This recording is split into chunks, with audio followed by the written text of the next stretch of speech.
गुरु शिष्याच्या पवित्र नात्याचा उत्सव म्हणजे गुरुपौर्णिमा आणि या गुरुपौर्णिमेच्या दिवशी जे आहेत शिर्डीमध्ये 3 दिवसीय उत्सवाचं आयोजन करण्यात आलं आहे आणि मोठ्या प्रमाणात जे आहेत साई भक्त हे आज शिर्डीत दाखल होताना आपण पाहतो। आज या उत्सवाचा दुसरा आणि मुख्य दिवस आहे। या ठिकाणी जे आपण बघितलं तर मोठ्या प्रमाणात भाविक जे आहेत शेकडो दिंड्यांसह या ठिकाणी शिर्डीत दाखल झालेले आहेत।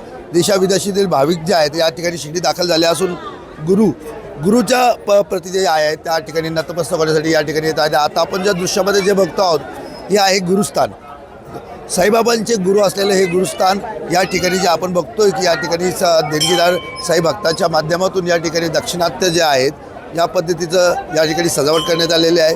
विद्युत रोषणाई देखील या ठिकाणी मंदिरात करण्यात आलेली आहे आणि सकाळपासून जे आहेत या ठिकाणी काकड आरती नंतर पादुकांची मिरवणूक झाली आणि या मिरवणुकीनंतर जे आहे आजच्या दिवसाच्या विविध कार्यक्रमांना जे आहे सुरुवात करण्यात आलेली आहे। आणि एकंदरीत बघितलं तर शिर्डी संस्थांच्या वतीने भाविकांचा जो ओघ आहे तो ओघ लक्षात घेत आज जे आहे मंदिर जे आहे पूर्णतः रात्रभर जे आहे ते उघडं ठेवण्यात येणार आहे। भाविकांच्या सुविधेकरता या ठिकाणी जे आहेत अनेक उपाययोजना देखील साई भक्तांनी केलेल्या आहेत। त्याचबरोबर भाविकांच्या सुरक्षेच्या दृष्टीने देखील आहेत। पोलीस प्रशासन असेल, शिर्डी साईबाबा संस्थान असेल, त्याचबरोबर पार्किंगची सुविधा असेल, या विविध जे आहेत चहा नाश्त्याची व्यवस्था देखील या ठिकाणी करण्यात आली आहे। आणि आपण जे इकडे बघितलं तर या ठिकाणी जे आहे तर आपण बघतो आहोत की या ठिकाणी जे आहेत मोठ्या प्रमाणात जे आहेत भाविक या ठिकाणी शिर्डी दाखल झालेले। आज एकंदरीत या संपूर्ण दिवसभरामध्ये लाखो साई भक्त या ठिकाणी येणार असल्याची नोंद केली गेलेली आहे। आणि या ठिकाणी शिर्डीला या गुरुपौर्णिमेच्या दिवशी एक अनोखं